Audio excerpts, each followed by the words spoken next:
오늘 함께 은혜 나눌 말씀은 마태복음 5장 17절부터 24절 말씀입니다. 우리 다 함께 한 목소리로 봉독하겠습니다. 내가 율법이나 선지자를 폐하러 온 줄로 생각하지 말라. 폐하러 온 것이 아니요 완전하게 하려 함이라. 진실로 너희에게 이르노니 천지가 없어지기 전에는 율법의 1.1획도 결코 없어지지 아니하고 다 이루리라. 그러므로 누구든지 이 계명 중에 지극히 작은 것 하나라도 버리고 또 그같이 사람을 가르치는 자는 천국에서 지극히 작다 일컬음을 받을 것이요 누구든지 이를 행하며 가르치는 자는 천국에서 크다 일컬음을 받으리라. 내가 너희에게 이르노니 너희 의가 서기관과 바리새인보다 더 낫지 못하면 결코 천국에 들어가지 못하리라. 옛 사람에게 말한 바 살인하지 말라. 누구든지 살인하면 심판을 받게 되리라 하였다는 것을 너희가 들었으나 나는 너희에게 이르노니 형제에게 노하는 자마다 심판을 받게 되고 형제를 대하여 나가라 하는 자는 공회에 잡혀가게 되고 미련한 놈이라 하는 자는 지옥불에 들어가게 되리라. 그러므로 예물을 제단에 드리려다가 거기서 내 형제에게 원망들을 만한 일이 있는 것이 생각나거든 예물을 제단 앞에 두고 먼저 가서 형제와 화목하고 그 후에 와서 예물을 드리라. 아멘. 우리가 함께 읽은 마태복음 5장 17절부터 24절 말씀을 가지고 더 나은 의라는 제목으로 함께 말씀의 은혜 나누도록 하겠습니다. 우리가 잘 알다시피 마태복음 5장부터 7장까지는 산에서 가르치신 설교라고 해서 바로 산상수훈이라고 합니다. 오늘 보면 예수님께서 구약의 율법과 특별히 이제 관련 지어서 제자들과 모인 무리들에게 가르치신 내용입니다. 그런데 이 산상수훈의 가르침은 사실 오늘 우리가 읽어도 가히 혁명적이라 할 수 있는 내용인데요. 그 당시 유대인들이 들었을 때는 예수님의 가르침이 파격적일 뿐만 아니라 또한 자기들의 어떤 현 시점에서 적용하기에는 너무나도 기준이 높고 정말 격이 다른 그런 말씀이었습니다. 마치 이 말씀이 다른 세상에 살고 있는 사람들에게 가르치는 내용처럼 들렸습니다. 참 이질감이 많이 느껴졌을 것입니다. 당시 그들이 생각했던 도덕, 윤리의 수준을 훨씬 넘어선 그런 기준이었습니다. 그러나 예수님은 이 말씀을 하실 때 그저 지식적인 어떤 정보적인 차원에서 주신 말씀이 아니라 오늘 우리의 삶의 현장에서 실천할 수 있는 그런 그리스도인들로서 그들이 따라야 할 삶의 규범과 원리로서 주신 말씀이었습니다. 그렇다면 당시 율법이라고 했을 때 당시 사람들이 느꼈던 감정은 어떠했는지 오늘 먼저 한번 살펴보고 예수님이 말씀하신 율법을 뛰어넘는 그 가르침, 그 가치에 대해서 함께 나눠보도록 하겠습니다. 당시 율법이라고 하면 당시 지켜야 할 수많은 조항들이 하라, 하지 말라라는 어떤 조항들이 613개였습니다. 그것을 어떻게 다 지킬 수 있나 생각할지 모르겠지만 서기관과 바리새인들은 거기에다 구약 성경에도 없는 장로들의 유전과 전통을 추가해서 1000개가 넘는 조항들을 만들어 자기들 스스로도 지키지 못할 법을 만들었습니다. 율법을 안다고 하는 사람들은 자기들 나름대로 그 율법을 최대한 지키고 있다는 그러한 인식이 강했기 때문에 그들은 유대인 사회에서 나름 인정받았으며 이 정도면 천국에 들어갈 수 있는 자격을 갖추었다라고 그렇게 충분히 여겼습니다. 그리고 반면에 율법을 제대로 공부하지 않은 이들, 율법을 준수하지 않은 수많은 대부분의 사람들은 하나님 그리고 천국과는 거리가 멀다라고 아마 느꼈을 것입니다. 이러한 사람들이 주로 평범한 서민들이었고 가난하고 병이 있거나 장애가 있는 사람들이었습니다. 이들에겐 더더욱 어떤 이런 종교적 열등감이 아마 심했을 것입니다. 그렇기에 현재의 어떤 가난과 고통은 지난 죄로 인한 결과라고 생각했던 것이 당시 일반화된 생각이었습니다. 예수님과 제자들과 나눈 복음서에 보면 나눈 대화들 중에도 눈먼 자들, 38년 된 병자, 예수님 이 죄가 누구로 인한 죄로 인하여서 지금 이 사람이 당한 어떤 이런 장애가 생긴 것입니까? 라고 묻지 않습니까? 이러한 생각들이 당시 이들의 고통과 가난과 어떤 장애는 이전의 죄의 결과라고 생각했던 것이죠. 그렇게 율법을 지키는 건 고사하고 아예 이들은 시작부터 틀려먹은 인생이었습니다. 당시 평범한 사람들의 대다수가 그러했습니다. 먹고 살기 힘들고 거기에다 하나님께 나아갈 수 있는 어떤 길마저 상실되었기 때문에 자기 인생을 그런 어떤 시선에서 바라보았을 때 마치 가능성이 없고 정말 버림받은 그런 인생이라고 충분히 여겼습니다.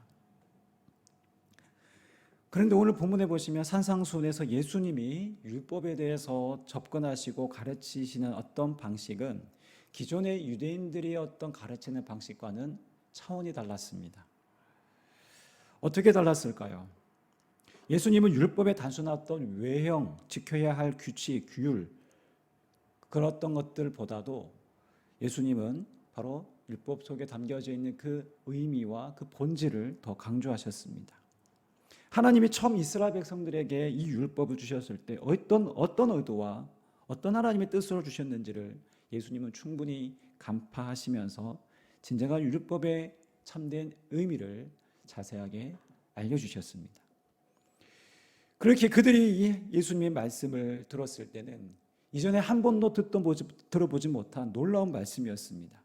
구약의 율법을 말씀하시는데 기존의 서기관이나 율법학자들의 말과는 전혀 달랐습니다. 그래서 마태복음 7장 28절에서 보시면 이들이 예수님의 가르침을 다 듣고 나서 어떻게 반응하느냐? 이렇게 반응합니다. 예수께서 이 말씀을 마치심에 무리들이 그의 가르치심에 놀라니 이는 그 가르치시는 것이 권위 있는 자와 같고 그들의 서기관들과 같지 아니함일러라. 당시 서기관들과 율법학자들의 가르침은 어떤 율법의 형식에 취중해서 율법의 핵심은 놓쳐버린 채 껍데기만 남은 종교가 되어 오히려 사람들의 굴레가 되고 말았습니다. 하나님이 주신 율법으로 오히려 사람들의 구원을 가로막는 그런 역할을 하고 있었던 것이죠. 그래서 예수님은 당시 종교 지도자들을 향하여서 회칠한 무덤, 독사의 자식이라고까지 거침없는 표현을 예수님께서 말씀하셨습니다. 자, 오늘 본문에서는요, 예수님이 산상수훈의 본론에 들어가시면서 마치 예수님의 가르침이 기존 율법을 무너뜨리는 것처럼 들릴 수 있기에 예수님 미리 알려주십니다. 뭐라고 알려주시죠? 17절 말씀인데요. 우리 다 함께 읽어보겠습니다. 내가 율법이나 선지자를 폐하러 온 줄로 생각하지 말라. 폐하러 온 것이 아니요 완전하게 하려 함이라. 예수님은 율법을 폐하러 오신 것이 아니라 율법을 완성하러 오셨기에 예수님은 율법의 진정한 성취자가 되셨습니다. 율법은 단순히 신이 인간을 통제하기 위한 법이 아니었습니다.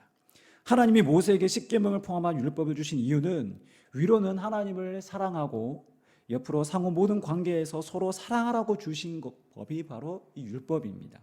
즉 이스라엘 백성들이 정말 거룩한 하나님의 백성답게 살아갈 수 있는 바로 삶의 원리로 주신 것이 바로 율법이기에 율법의 진정한 의미는 바로 하나님이 이스라엘 백성들이 주신 사랑의 법이라는 것입니다. 하나님은 예수님을 이제 마지막 계시의 차원에서 보내셨기에 그 마지막을 통해 그 율법의 정신과 그 율법을 통해서 예수님이 이루고자 하시는 그 뜻이 완전히 성취되는 것이죠. 바로 예수님을 통해서 완성되는 것입니다. 이 율법의 완성이 바로 십자가를 통해서 깨어졌던 하나님과의 관계가 십자가를 통해서 완전히 회복되는 것이었습니다. 그래서 율법과 바로 이 복음은 서로 상반되거나 다른 것이 아니라 하나님의 입장에서 볼 때 동일한 하나님의 뜻과 하나님의 원리입니다. 율법도 사랑의 법이고 복음도 하나님의 사랑의 법입니다. 율법이 소극적인 의미에서 사랑의 법이라면 복음은 적극적인 의미에서 더 나아간 사랑을 보여주는 것입니다. 그래서 예수님은 구약에서 인간이 가진 죄의 한계를 뛰어넘는 바로 이 새로운 복음적 삶으로 하나님 나라의 가치를 보여주시고 이 길을 함께 갈 수 있도록 바로 선구자 역할을 바로 그 길을 닦아주시고 그 길을 열어주시고 우리로 하여금 그 길 가운데 함께 갈 수 있도록 우리를 부르시고 초청하셨습니다. 그래서 진정 복음을 믿는다는 것은 무엇이냐? 바로 제자의 길을 함께 걸어가고 있는 것입니다. 그리스도를 믿는 것은 단순한 지적인 동의를 넘어서서 그리스도가 보여주신 그 삶의 가치가, 그 삶의 방식이 나의 삶의 가치가 되고 나의 삶의 방식이 되고 그 길이 나의 길이 되는 것입니다. 자, 어떻게 이것이 가능할까요?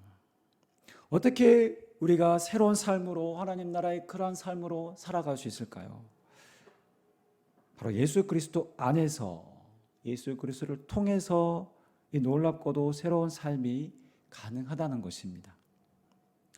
이전에는 하라, 하지 말라라는 수동적인 삶의 방식이었다면 이제는 적극적인 의미에서의 사랑입니다. 이제 사랑의 법, 이제 하나님의 허락하신 놀라운 이 은혜의 법이 내 안에 작동함으로 세상이 말하는 도덕 기준을 뛰어넘는 삶의 가치들이 제자들의 삶에서 나오는 것입니다. 우리가 잘 알고 있는 말씀이죠. 고린도후서 5장 17절 이렇게 기록합니다. 그런즉 누구든지 그리스도 안에 있으면 새로운 피조물이라. 이전 것은 지나갔으니 보라 새 것이 되었도다. 여러분, 새로운 피조물은 바로 회복을 넘어 새로운 창조, 새로운 존재로 바뀌었음을 의미하는 단어입니다. 그리스도를 알기 전에는 죄의 방식과 죄가 이끄는 대로의 삶이었습니다. 눈뜨고 생각하는 것이 죄고 꿈꾸는 것이 죄고 행동하는 것이 죄였습니다. 모든 것이 죄 가운데 살았습니다. 죄의 한계 가운데 살았습니다. 그러나 이제 그리스도 안에 있는 자는 율법의 요구를 넘어 하나님이 원하시는 진정한 하나님 나라의 가치를 품은 거룩한 삶을, 더 나은 삶을, 복음적인 삶을 살 수 있게 되었습니다. 자, 우리가 사실 17절 말씀은 익숙하게 잘 알고 있는데요. 사실 18절, 19절 말씀도 매우 중요한 말씀인데요. 우리 한번 천천히 함께 읽어보겠습니다. 모든 것이 하나님께로서 났으며 그가 그리스도로 말미암아 우리를 자기와 화목하게 하시고 또 우리에게 화목하게 하는 직분을 주셨으니 곧 하나님께서 그리스도 안에 계시사 세상을 자기와 화목하게 하시며 그들의 죄를 그들에게 돌리지 아니하시고 화목하게 하는 말씀을 우리에게 부탁하셨느니라. 하나님은 그리스도를 통해 우리에게 화목하게 하는 직분을 주셨습니다. 이것이 바로 그리스도를 따르는 삶이기에 가능한 것입니다. 바로 예수 그리스도를 통해서 바로 우리가 화목하게 하는 거룩한 직분으로 하나님 우리를 세우셨다라는 사실입니다.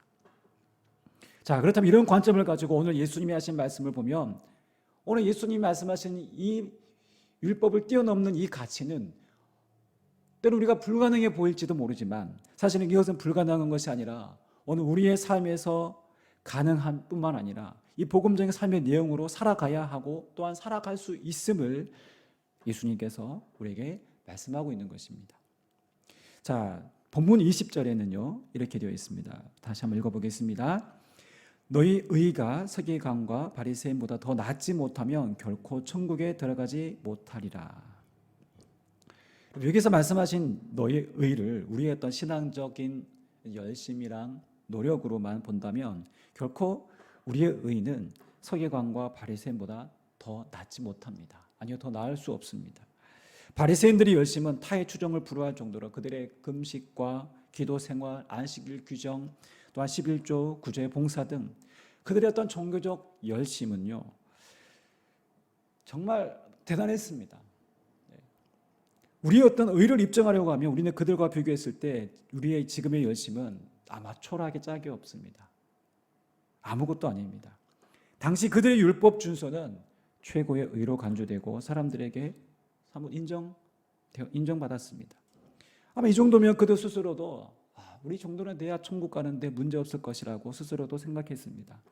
그런데 그들이 진정 사람들의 인정을 받았을지는 몰라도 정말 하나님의 인정을 받았을까요? 하나님의 인정을 받았다라면 예수님께서 그들을 향하여서 그렇게 비난하거나 예수님께서 그들의 어떤 잘못됨에 대해서 지적하지 않았을 것입니다. 우리는 예수님의 답변을 볼 때 그렇지 않다는 것을 발견할 수 있습니다. 진정 내적인 동기, 진실성에서 볼 때는 전혀 그렇지 않다라는 것입니다. 여기서 말씀하시는 너희의 의는 보여지는 행동을 넘어 마음의 숨은 동기까지 포함된 의입니다. 그 내용이 5장 21절부터 7장 마지막까지 등장하는데요.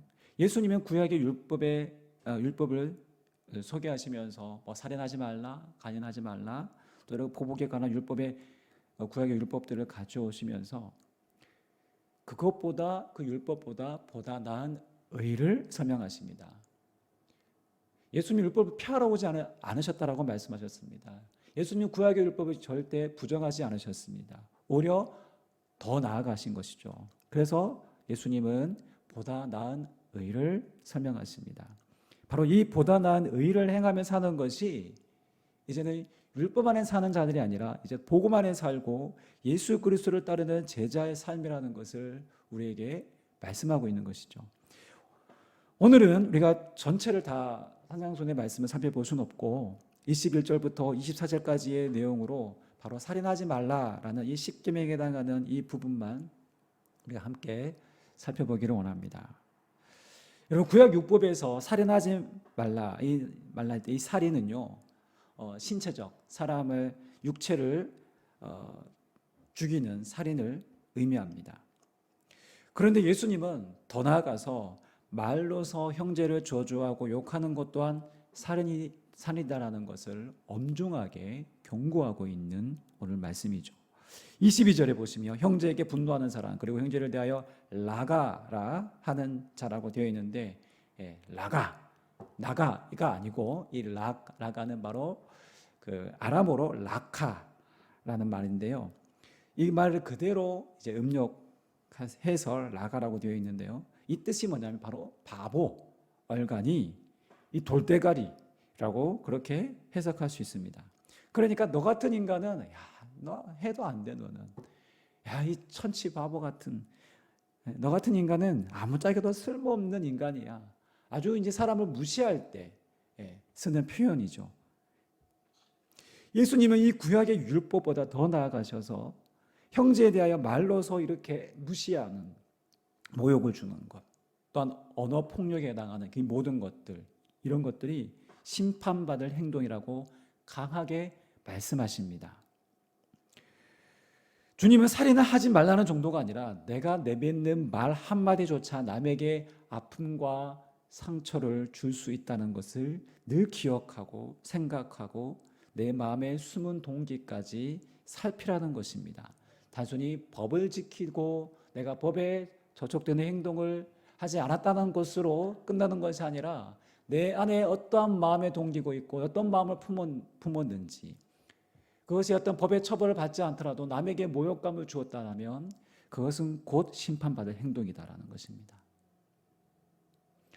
요즘 더 글로리라는 드라마가 아주 계속 인기몰이 있습니다. 지금 시즌2가 나와서 많은 사람들이 아마 보았을 텐데요. 학교 폭력에 관한 드라마입니다. 아마 보신 분도 계실 텐데요. 드라마에 나오는 이 학교 폭력 장면이 좀 과한 것처럼 보여집니다. 그런데 실제 이 증언을 배경으로 해서 쓴 시나리오라고 합니다. 고등학교 때 있었던 학교 폭력의 피해자인 그 문동은이라는 학생이 나중에 이제 성인이 되어서 어떤 경찰이나 어떤 외부 기관의 도움을 받지 않고 철저히 자기가 계획하고 준비하여서 치밀하게 이 가해자들 한 명 한 명을 자기가 받은 상처 못지않게 이제 복수극을 펼치는 내용입니다. 38절에 보시면 나오는 말씀대로 그 눈에는 눈, 이에는 이 구약 율법에 나와 있는 말씀이죠. 동일 보복법이죠. 이 그대로 당한 만큼 갚아주겠다. 복수극을 해당하는 내용입니다. 드라마입니다. 여러분 왜 이 드라마가 인기 있을까요? 소위 학폭이 어제 오늘의 문제가 아니기 때문입니다. 지금도 사실은 매일매일 나오는 뉴스가 바로 학폭에 관련된 뉴스이지 않습니까? 여러분 공개되지 않았지만 얼마나 많은 이 학폭으로 인한 피해자와 그 가족이 얼마나 많습니까? 너무나 안타까운 현실입니다. 사실 이 학폭 문제가 소위 쉽게 또한 해결되지 않는 것 같습니다. 매해 학폭의 피해 사례가 점점점 코로나 때 조금 줄었는데요. 줄은 이유나 왜 줄인지 아시겠죠? 네, 뭐 학교를 못 갔으니까 그렇죠. 근데 코로나 이후에 또 다시 매해마다 또 이렇게 증가되고 있습니다. 드라마에서 보여주는 것처럼 학폭으로 인한 상처는 단순한 어떠한 심리 치료로 해결되는 사항이 아닙니다. 학폭으로 정신과 상담을 받는 학생의 70%는 이미 자살을 심각하게 생각한 이후에 상담받으러 온 학생들이라고 합니다. 예수님이 하신 말씀 그대로이죠. 누군가를 향한 신체적 살인말이 아니라 누군가를 향한 모함과 저주도 충분히 살인이라는 것을 예수님이 말씀하신 것처럼 오늘 우리 빚어진 현실이 그렇습니다. 우리가 이것을 알고 오늘 나와 아무리 가깝고 편한 사이라 하더라도 여러분 그 사람을 사랑하고 존중하는 것이 더 나은 의의입니다. 제가 그 장애 아이를 초등학교 1학년 아이를 이제 매일 돌보고 있는데요. 그 학생들이 1학년 그 동두천에 있는 학교인데요. 그 학교에서 아이들이 하는 인사가 있습니다. 보통은 저는 안녕하세요라고 인사하잖아요. 요즘에는 학교마다 인사법이 다 있더라고요. 거기는 존중합니다 인사하더라고요. 존중합니다. 어릴 때부터 아이들이 그렇게 언어를 통해서 서로를 존대하고 존중하는 법을 가르치려는 어떤 교육적 의미가 있지 않나 생각합니다. 여러분, 우리가 사실은 거친 말, 거친 표현, 상처 주는 말들이 우리가 주로 친한 사이, 가깝다고 생각하는 사이, 좀 안다고 생각하는 사이에서 빚어지지 않습니까?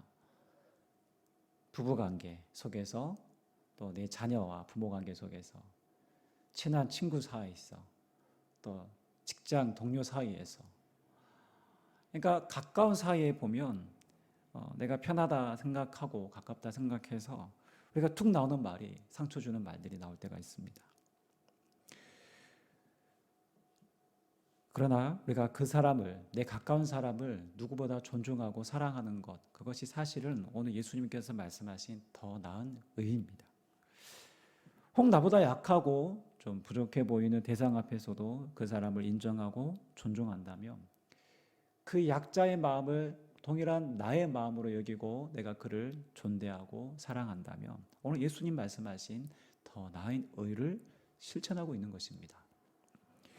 그런데 만약 내가 누군가에게 그 사람의 인격을 모독하고 함부로 말하고 상처를 주고 고통을 안겨주었습니다. 서로 간에 갈등이 일어난 상태가 되었습니다. 내가 가해자가 되었습니다. 자, 이렇게 되었을 때 성경은 어떻게 해야 된다라고 오늘 예수님 우리에게 지침을 허락하십니까? 바로 23절, 24절 말씀이 바로 그 내용에 해당하는 말씀입니다. 내가 누군가에게 피해를 입혔을 때, 누군가의 마음에 상처를 주었을 때 어떻게 해야 되는가? 우리 한번 그 말씀을 세 번역으로 한번 다 함께 읽어보겠습니다. 시작. 그러므로 네가 제단에 제물을 드리려고 하다가 내 형제나 자매가 내게 어떤 원한을 품고 있다는 생각이 나거든 너는 그 제물을 제단 앞에 놓아두고 먼저 가서 내 형제나 자매와 화해하려라. 그런 다음에 돌아와서 제물을 드려라. 오늘 우리가 함께 주목해야 될 중요한 말씀인데요. 제단에 제물을 드리는 것은 하나님께 드리는 제사이죠. 오늘날로 말하면 바로 오늘 이 자리에 함께 모여서 예배하는 행위입니다. 그런데 내가 누군가에게 잠못을 했고 상처를 주었습니다. 그리고 그 사람이 나에게 어떠한 원한을 품고 있습니다. 만약 그 갈등이 생각나거든 그 사람이 나에게 대한 안 좋은 감정을 품고 있다는 것이 생각이 나거든 어떻게 하라고 합니까? 본문에 보시면 먼저 가서라고 되어 있습니다. 먼저 가서 내 형제와 자매와 화해하여라. 보시면 먼저 가서라는 것은 긴급성을 말하고 있습니다. 급히 화해하라라는 것입니다. 그런 다음 돌아와서 제물을 드려라. 하나님께 제사를 드려라라는 것입니다. 이 내용을 들은 당시 제자들을 포함한 수많은 무리들은 어떤 생각이 들었을까요? 매우 놀랐을 것입니다. 아니 아무리 그래도 하나님께 제물을 드리러 왔는데 이보다 더 중요한 게 어디 있다고요?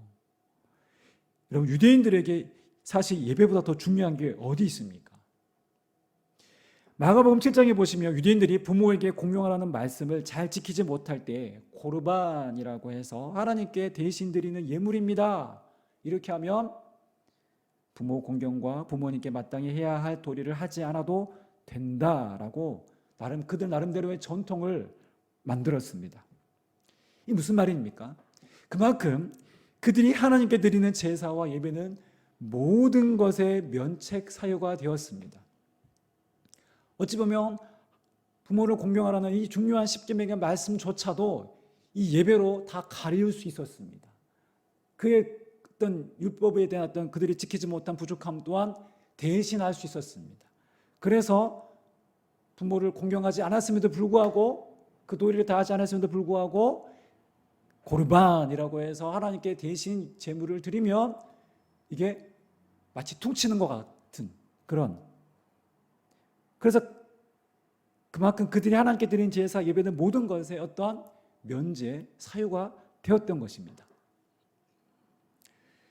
그런데 본문에서 예수님은 당시 유대인들이 드리는 그 예배를 완전히 뒤엎으십니다.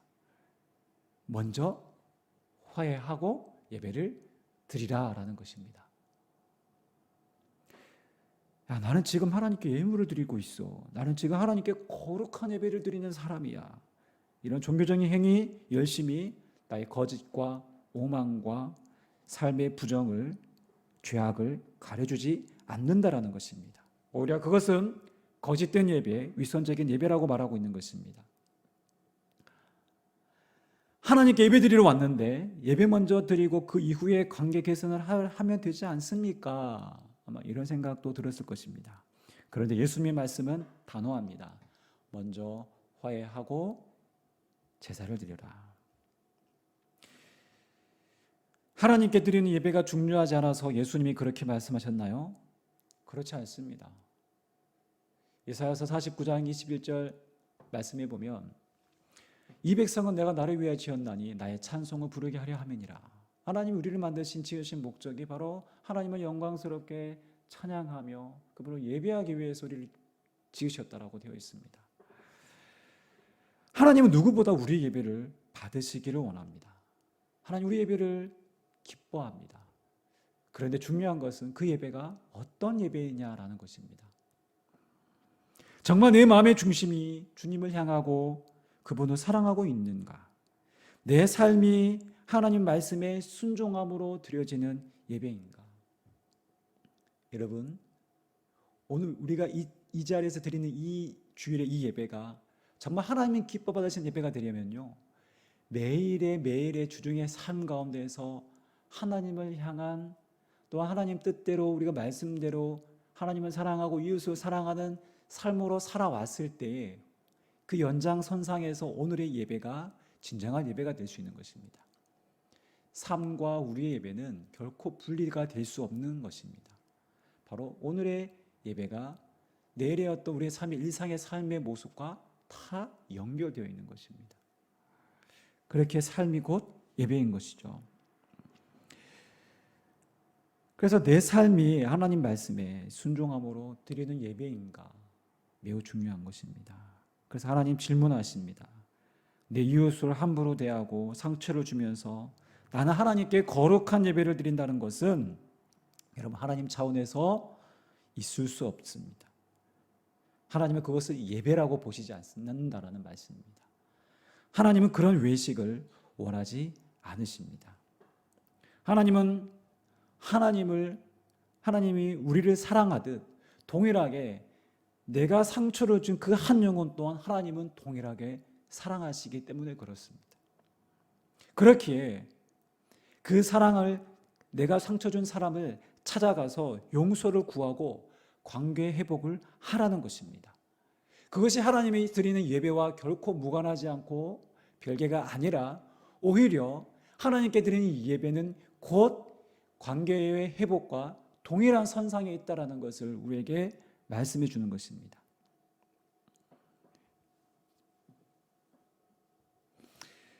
그렇기에 우리가 관계 회복이라는 것은, 예수님 말씀하신 이 사랑이라는 것은 그저 감상적인 것이 아닙니다.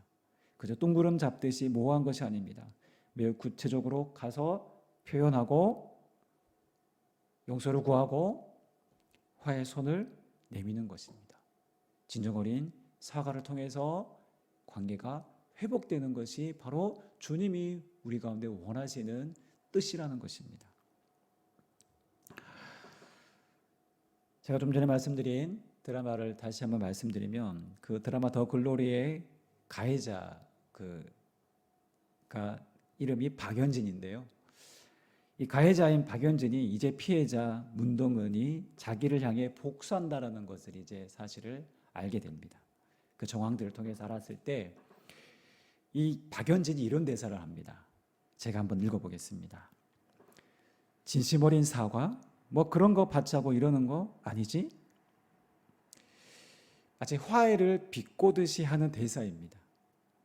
네, 제가 악역처럼 해야 되는데 죄송합니다. 이렇게 내가 굽히고 들어가는 용서 따윈 내 사전에 없어. 나 그런 거 몰라. 그래? 복수? 해보라지 뭐. 집까지 할 수 있는 뭘 할 수 있겠어. 라고 비꼬는 것이죠. 이것이 바로 오늘 이기적인 죄된 자의 민낯을 보여주는 것입니다. 이 드라마의 작가는 이러한 비슷한 이제 폭력의 학교 폭력의 피해자들을 만나면서 직접 인터뷰를 하면서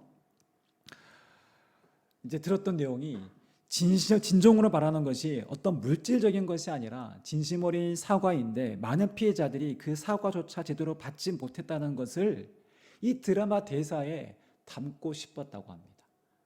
그래서 이 박연진의 이 대사가 들어가 있는 거죠. 그래서 더 글로리를 써내려가면서 피해자들이 사과를 원했던 이유가 어떤 얻고자 함이 아니라 되찾고자 하는 것이라 생각해서 그래서 그 가해자 박연진의 남편인 하도영과 피해자 문동은을 좋아하는 주여정의 그 대화가 나오는데요. 이 대화가 사실은 이 더 글로리라는 이 드라마의 제목을 만들었던 대사입니다. 그 대사를 제가 한번 다시 읽어보겠습니다. 피해자들이 잃어버린 것 중에 되찾을 수 있는 게 몇 개나 된다고 생각하세요? 나의 영광과 명예, 오직 그것뿐이죠. 누군가는 그걸 용서로 되찾고 누군가는 복수로 되찾는 거죠. 그걸 찾아야 비로소 원점이고 그제야 동훈 후배의 열합살이 시작되는 거니까요. 아마 드라마를 보신 분은 이 대화가 더 확실히 잘 아마 아실 것 같은데요. 그 되찾고자 하는 것이 바로 상처 입은 자의 명예, 영광인 것입니다. 그래서 제목이 더 글로리입니다. 드라마는 이 복수를 향해 전개되고 마지막 결말도 화려한 복수로 이어집니다. 복수를 통해서 짓밟혔던 영광을 되찾게 된다는 것이 바로 이 드라마의 주된 메시지입니다. 이 드라마가 워낙 이제 인기가 우리나라뿐만 아니라 전 세계 많은 나라에서도 지금 이 나라가 인기를 얻고 있는데요. 사람들의 여러 반응들이 있습니다. 그런데 그 중에서 주된 반응 제가 두 가지만 한번 읽어드리면 이런 내용입니다. 어설픈 용서와 화해가 없어서 좋았다. 또 한 가지는 현실에서도 실제 이랬으면 이런 복수가 현실에서 그냥 드라마가 아니라 현실에서도 있었으면 좋겠다라는 그런 반응들입니다. 비슷한 유의 반응들이 또 있는데요. 여러분, 작가가 말하고 싶은 것은 복수는 무조건 잘못된 것이 아니라 하지 말아야 할 행동이 아니라 피해자 입장에서는 떳떳하게 할 수 있는 합당한 행동이다. 그것이 나의 영광을 되찾아올 수 있다면 그렇게 해도 된다라는 메시지입니다. 바보같이 당하는 억울한 인생을 살지 말라라는 것입니다. 분명히 아까 말씀드렸던 것처럼 구약 율법 중에도 잘못에 대한 처벌을 말합니다. 눈에는 눈, 이에는 이라고 말합니다. 그러나 예수님은 38절에서 악한 자를 대적하지 말라 하시면서 누구든지 내 오른편 뺨을 치거든 왼편도 돌려대며 또 너를 고발하여 속옷을 가지고자 하는 자에게 겉옷까지도 내어주라 라고 말씀하시고 억지로 오리를 가자고 하면 십리를 동행하라라고 말씀하십니다. 그 다음 내용은 원수까지도 사랑하라 말은 이런 또 복에 관련된 말씀도 나오죠. 무엇입니까? 오늘 본문의 말씀과 연관짓자면 더 나은 의를 말씀하십니다. 그럼에도 불구하고 너희들이 더 나은 의를 행하라라고 말씀하시는 것입니다. 분명 우리가 바보같이 당하고 살아서는 안 됩니다. 저항하고 때로는 법의 판결을 받아야 할 것은 받게 해야 합니다. 그러나 그것이 세상에 할 수 있는 최선인 것입니다. 드라마는 복수를 통해 피해자의 명예와 영광을 회복시켜 주어 나름 행복한 결말을 안겨주었지만 여러분, 사실 현실에서 과연 이것이 행복한 결말로 이어질 수 있을까요? 만약 여러분 이러한 복수가 끝없이 계속 된다면 어떻게 될까요? 여러분, 피해자가 복수를 한다면 내 받은 만큼이 아니라 몇 배 이상은 해야 어느 정도 명예가, 영광이 회복되지 않을까요? 여러분, 만약에 이 복수가 최선이라면 과연 복수로 빚어진 그 세상은 어떤 세상일까요? 그것은 바로 죄와 사단이 원하는 세상입니다. 용서와 화해, 평화의 가치를 아무것도 아닌 양 쓸모없는 것처럼 치부하게 만들고 오히려 반대로 피 터지게 분쟁하고 갈등하고 싸워 상대방을 완전히 짓밟고 내가 받은 대로 당당하게 행하는 것이 이미 세상은 그것이 최고의 덕이라고 선전하고 있습니다. 우리에게 교묘하게 그 메시지를 계속해서 심어주고 있습니다. 여러분, 우리가 그리스도인이라고 우리가 이 땅 가운데서 살아간다고 한다면 우리는 그런 어떤 문화와 또 미디어를 통해서 우리가 볼 때에 말씀의 기준을 통해서 우리가 분별을 해야 됩니다. 분별할 수 있어야 됩니다. 사단은요, 어쩌면 이런 어떤 갈등과 전쟁을 부추기는 것이 사단이 원하고 바라고, 그렇게 세상은 어쩌면 지금 그렇게 더 가고 있는 것입니다.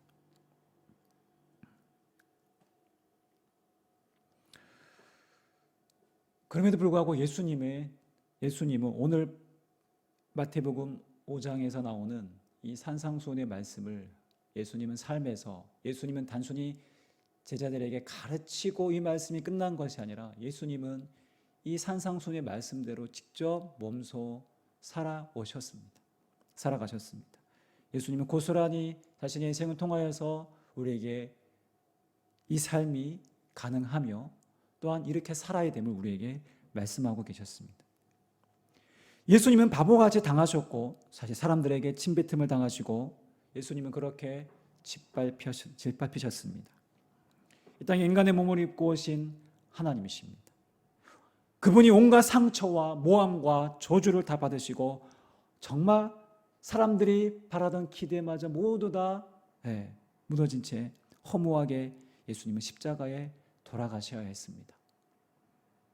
예수님은 그렇게 억울하고 힘없는 자들, 실패한 자들, 처절하게 고통당한 이들의 전형이 되셨습니다. 그것이 예수님께서 이 땅 가운데 우리 가운데 보여주신 삶이었던 것입니다. 그러나 예수님이 보여주신 삶의 행적들은 산상수훈에서 말씀하신 그대로였습니다. 바로 더 나은 의를 행하셨고 그렇게 사셨습니다. 예수님 악을 악으로 갚지 않으셨고 진정한 화해와 용서와 사랑의 가치가 무엇인지를 예수님 몸소 보여주셨던 것입니다. 이것이 세상에 흉내낼 수 없는 오직 하나님만이, 바로 그분을 따르는 그리스도인들이 할 수 있는, 보여줄 수 있는 사랑인 것입니다. 예수님은 그렇게 율법을 완성하셨고 하나님의 뜻을 완전히 이루셨습니다. 지는 것 같고 실패한 것 같은 인생이었지만 예수님의 그 실패는 곧 부활의 영광과 승리로 이루어졌습니다. 여러분, 그리스도인은요, 세상이 말하는 어떠한 가치를 무분별적으로 따라가는 자들이 아닙니다. 온갖 거짓과 죄악이 난무하는 세상 속에서도 예수 그리스도를 따라 그분이 말씀하신 더 나은 의를 행하며 사는 자들이 바로 이 땅의 그리스도인들이고 이 땅에 바로 화목하게 하는 그 직분을 맡은 자들이라는 것입니다. 지금도 우리가 이 땅을 살아가면서 때론 손해보는 것 같고 때론 우리 인생이 실패하는 것 같아 보여도 예수 그리스도를 본받아 이 땅에서 화목해 하는 직분으로 살아갈 때에 우리는 어두운 세상의 한 줄기 빛으로 썩어져가는 세상에서 한 줌의 소금으로 진정 살맛 나는 하나님의 나라로 만들어 갈 것입니다. 오늘 저와 여러분들의 인생이 세상에 사는 사람들의 방식이 아니라 예수님께서 말씀하신 진정한 빛과 소금으로 더 나은 의로 정말 예수님을 따라가는 그분의 제자됨으로 이 땅 가운데 주어진 그 거룩한 인생을 살아가실 수 있는 저와 여러분 되시기를 주님의 이름으로 축원합니다. 기도하겠습니다.